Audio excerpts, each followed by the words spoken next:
In just 1 minute, let's learn important functions of Excel. DSUM. You can say a modified version of sum product. So basically, it is very similar to sum product. The data is similar in this particular case.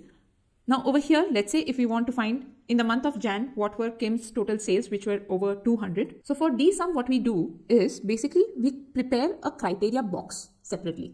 So we copy this headings and we paste it here, and then we can give our condition whatever we want here. So let's say if I want Ram's sales, I can mention Ram, I can mention Jan, and whatever, if I want sales over 200 and any condition I want in the month of Jan, or I want it in the month of June, or I want the profit numbers. So I can mention my conditions here.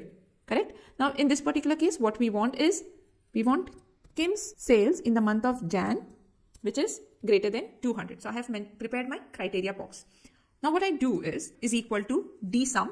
Then I'll select this entire range, including the headers, correct? Comma. Then where I want the addition to be done, in the sales column. So I'll select sales column, that is E25, comma. And then I'll select my criteria box, that is C25 to F26, and press enter. So it will give me the answer. Now again, if I change any values here, let's say Tim, so the value will change. So you can modify your criteria from here directly. You can download this sheet from the link given in the description box. Do check out the next video to learn the next function. Thank you.